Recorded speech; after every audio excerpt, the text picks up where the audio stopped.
no wacho ni make manyalo chako gini koro manyiso ni seche mang'ani fuolo ni to otunti tuo moro momake ka maroteke mag del ka ema dhi to chako dhawo gang'o gi nyombich madongo to kelo ne gi adhola manyiso ni fuolo cha nyalo bedo ni en achiel gimo nyalo bedo ni en mokelo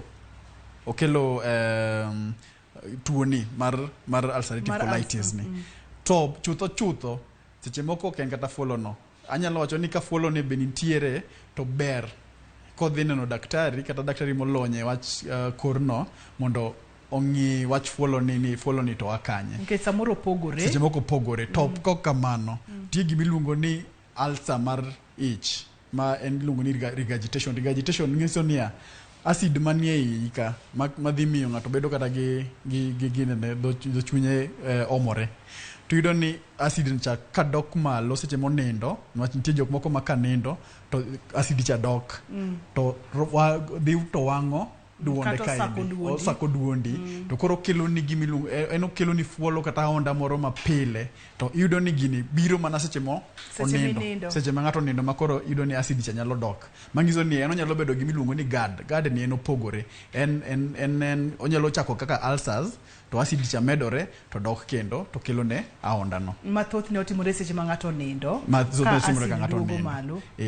to koko dhi mang'eny to kata koro kichiewo tiyudo ka nosewe ka kanyo ridhore ma aonda cha to pod dhi mbele ayudo penjo mopogore daktari kopenjore kotenore kod twak ma wantiere godo iluonge ni Nicole kowuok Kisumu Kajulu penji nani to ni SMS no chako chikore nitie kaka gidonjo to gichikore ayudo machielo bende mwacho kacha ni penjo machielo ni bathia lit korka cham to nyaka veins mag side no bende lit nyalo bedo ni tuo mane mantiere kuom mamano en Ken ka entiere pipeline bathie kora cham wacho ni lit nyaka fundi mantiere korka cham koni to jokalit okotenore kod twak ma wantiere godo to penjo ni ma anyalo bedo ang'o nikech en penj laktar ang'no penji ober anyalo nyiso ni Ken kiki kaw mano katugo ber kidhi osiptal mondo timni gimiluongo ni ultrasound to nitie gik mang'eny manyalo kelo gino kata mana liver nyalo bedo ni nigi shida makelo kokuot kamano to kata mana leche beneno to ber kodhi osiptal otimne kata mana gimiluongo ni abdominal ultrasound mokwongo inyalo tim gik mang'eny onyalo timo kata MRI kata mana CT scan lakini wachako gi matin ma ng'ato nyalo afford ma kochako godo to wang'eyo ni ang'o manyalo time daktari kochopo ire to wanyalo ng'iyo kata mana bondiye to waneno kaka test moikore kode monyalo timo mondo kony gini pipeline kanyo be chiegni kodwa wan mana fedha kanyo kaber ka siezi to nyalo biro to wanene erokamano otema tek mondo mioni ni wantiere kod simu machielo Evans kowuok Kisumu Hello Evans penj laktar intiere kod kama tuch ke pinyi kama wuok Nyimbich wuok ka moro kanyo okawinji maber Nyimbich ndi kama wuok pinyi ka tiende mal pinyi ka kama yawre ko Nyimbich wuok to Rama Nyimbich wuok to Rami owuogi kar kanye Ken owuogi tigi ka giko mar nyarogno ka kama chiegni gi nyarogno mano gimiluongo ni rectal prolapse rectal prolapse en ni yudo ni do ot ma kuma oko wuok godo no kata mana anal area no yudo ni ka nitie onego bed ni odiyore to yudo ni seche moko leche go owere koro nyaginene Nyimbich nyalo wuok goko seche mogolo oko maduong' cha to nyalo wuok seche moko be onyalo dok seche moko bo nyalo wuok bodong' kanyo chuth en ober kitimo ne surgery monego bed ni odhi neno daktari mondo omiye referral maber monyalo dhi godo kata mana surgery titimone mondo koro tud kachacha maber kik owuok mondo kik Nyimbich no wuok oko nikech kako chwe Nyimbich okonego bed ni owuok oko okonego bed ni owuok oko to kowuok oko mani luongo ni rectal prolapse erokamano ahinya ote machielo daktari ayudo mawacho kacha ni luonge ni Evans Oyuga Wasonga owacho kacha ni penjna daktar kuot mar ich ang'o makelo debe ni ulcers gi bende nyalo kelo kuot mar ich kuot mar ich yudo ni nitie gik ma opogore manyalo kele to chutho tiyudo ni bakteria kata mana kute mantie ei ng'ato maseche makoro wach ni in gi ulcers mokel gi H pylori ni nitie end products magigolo nitie kute moko miluongo kata ni E. coli ni biyudo ni seche moko magi chiemo cha to nitie end products magi golo ma ng'enyne to golo gas ma iyudo ni nitie jok ma kata ka gituo kata gin gi ulcers ni to giwacho ni gin gi gas mane kaka giluongo to mane obedo gi yamo mang'eny koro yamo giwuok e bakteria gi kaka end products to gikuodo ich ma iyudo ni ng'ato nyalo bedo kata gi ich mokut ma kata kimulo i bunde ye kanyo tiwinjo ka gimigo bul ma mano en bakteria no ema kelo ma ber kapo ni ong'i kata mana oko maduong' otere lab pim maber mondo ekimiye yath kalure gi gimoyudi to ken alsa mar nyimbich madongo ni kata ulcers ni be nyalo bedo kanyo niwach iyudo ni seche makoro oko maduong' ok dhi piny kaka dwarore cha to koro gik moko gimedore to ka gimedore kanyo tiyudo ni ich be dhi kuot wantiere kod Nancy kowuok Eldoret e line. Nancy, hello, penji laktar. Apenjo kama. Machiegni Nancy. Dhi nyime penji laktar. An gi shida e duonda. Ram hapo dinya kora kai mano nyalo bedo. Ok wawinji maber, in gi shida e duondi, ka ang'o matimore e duondi? Seche maduonda remo to nyaka kora kama ni rama te. Mano nyalo bedo ulcer kutero nyalo bedo shida mane. Duonde rame to kore be rame. Ber mana kodhi e osiptal mondo ng'i duonde no. Mar ariyo kata mana kore no seche moko ka en ga honda. Inyalo bedo ni in ga honda. Nancy osedhi Eldoret. kata onego bed ni ng'iyo maber ni kore no to rame nade en onyalo bedo duonde ni rame nade duonde ni be rame nade manyiso ni inyalo ng'i ear nose and throat system mare koka mano to kata mana kore no inyalo timne kata mana test mopogore kalure gi gimode anyalo nyiso Nancy ni mondo odhi osiptal mondo konye. Gad ithiedho nade? Osemi antiacid to pod otamore mano fibi kantiere Rongai. Gad Gad ithiedho e yo mopogore achiel kuom gi en chiemo. Ing'iyo chiemo ma ng'ato chamo to yedhe be onego bed ni ng'iyo to Gad chutho en ober ka odhi mondo thiedhe gi daktari molonye ma wacho ni daktari mar gastro ni mondo ng'i maber kaka nitie moko ma kata seche moko itimonegi kata mana operation lure gi kaka entie. Gad ni e gima wacho cha moro ma ka ng'ato nindo to acid dok malo. Koro en ober kithiedhe gi ng'amo lonye ma ok ni daktari moro amora nyalo thiedhe borum. Wantiere kod simb Alice. Alice, hello, penji laktar. An gi penjo. Machiegni penji laktar. Nasedhi osiptal to negikona ni an gi ulcer. To sani yarama to liet ka gima ng'ato moke mach. To rama makaka nyalo timo unge. Irame koro kang'eyo ni mano to koro anena kar yotenda kama akaduogo piny. Pendi ka dok piny? To liet kabisa rama ma kata chiemo tama to chunya lewa sate ka gima dang'ok to liwo kang'ogo. To oko maduong'?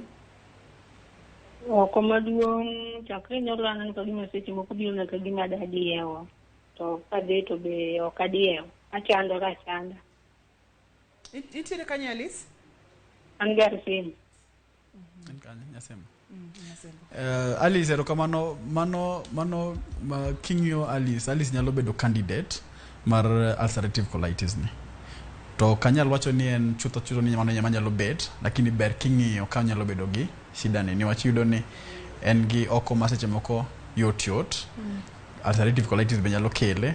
En gi gik mopogore kaka loss of appetite ma chiemo be ok ochiem maber to buondie buo iye be rame koro en gi signs and symptoms kata ranyisi mag ulcerative colitis ng'eny gi to kokamano to ber kitimo ne Alice thorough check-up manyiso ni Alice onego bed ni dhi osiptal minyalo timne thorough check-up maber. Icheko dende rite. Icheko dende wakwongo wachako ng'iyo wach gain.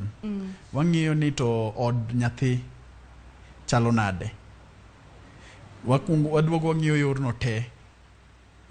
Kwa wuok kanyo to wachako wadok e yo oko maduong'. To wang'iyo maber kwachak owuok kanyo to wang'iyo yo urinary system ni en chakre kidneys kwadok nyaka bladder mano od oko matin daglach nyaka kako wuok mangiso ni kong'i mago maber to okapar ka nyalo bedo matek mondo wayud ni ang'o machando Alice makoro wach ni ema time ma inyalo nyiso Alice mondo mi omany thieth maber mapiyo daktari wamiya ni kaka wanyalo thiedho tuone Alice pontiere kod penjo daktari Alice dhi nyime an nasebedo gi shida moro gini kanochakore to 2016 nang'ogo remo koro kanang'ogo remo to kanothiedha to gini nodhi olal koro ka gini nochako biro dwe mar 7 higa mokalo to ang'oka gik machalo piny mang'eny tawa dwe nondo kendo ane kune koro nogi kamoro mang'ok ma koro kanyal chunga koro kadhi endoscope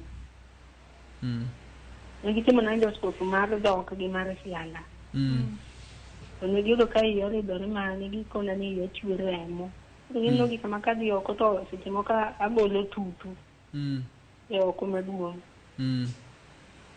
koro yani gidhi keto na condition tiyo man kabich kende ni amanda cham moko kete tungu kabich mo owan mana di chumbi kende to kuono ni be pika cham kuono abela sup gi mamazi to koro condition ten dingo ka cham gweno boka cham koro adake maisha matek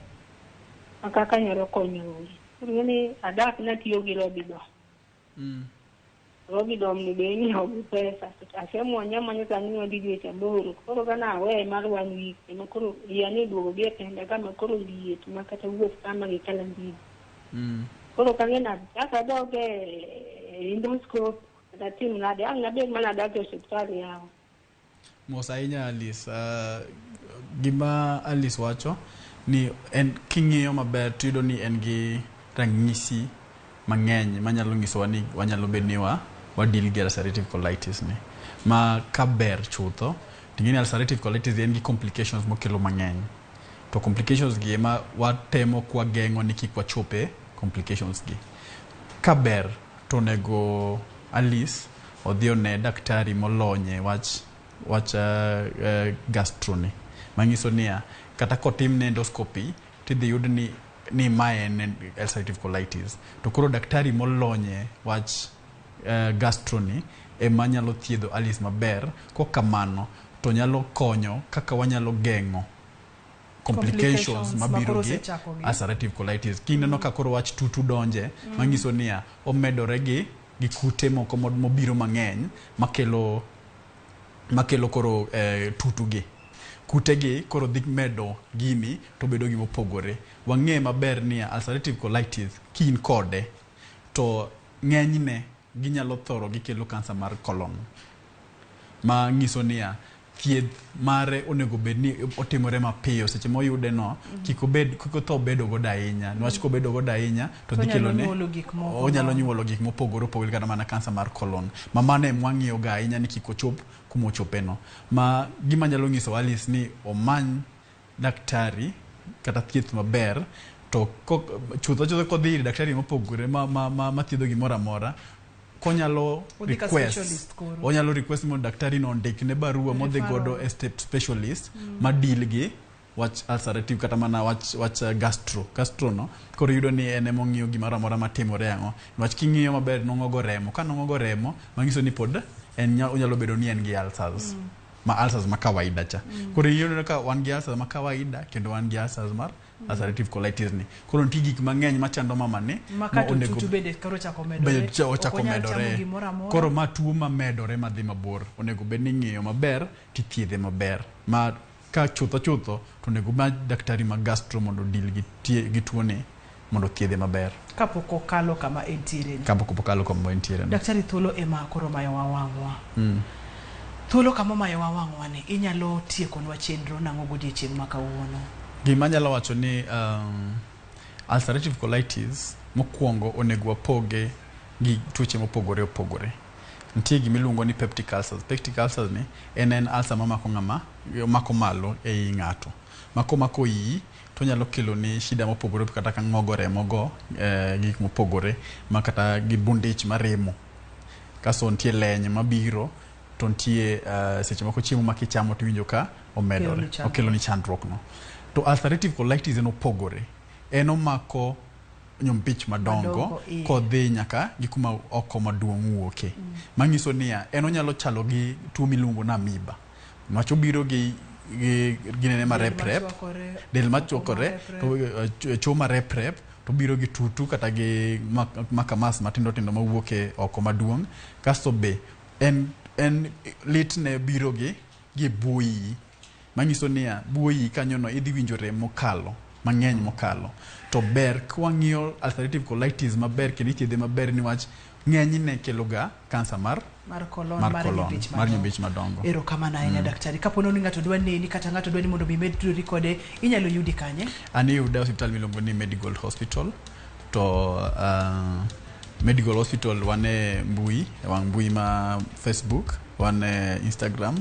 to kata ma ki Google tidhi namba wa tidhi gocho tinyalo yuda. Makipenja Dr. Kelo mar Medical Hospital tidhi yudo. Erokamano nya daktari, ageno ni ka yudo thuolo tibo duogo wagoe mbaka wapuonjre kotenore kod tuoche mopogore opogore mamako ogandawa. Kamano. Mano ne Dr. Jerry Okelo ne watiere kode chenro mar penj laktar wang'iyo Alsa mar nyimbich madongo. Onyalo chake yo matin to nyalo kelo ni chandruok ma kapono ni ok ong'e maber to nyalo kelo ni nyaka kansa mar nyimbich madongo. Kik iwe mokipimori kata mokichekori kapono ni chich to mondo mi iyud thieth mapiyo piyo. Nyaka kendo odiechieng' machielo kwa bokelo ni chenro mar penj laktar kama wacho ni ngima en mwandu oriti masani.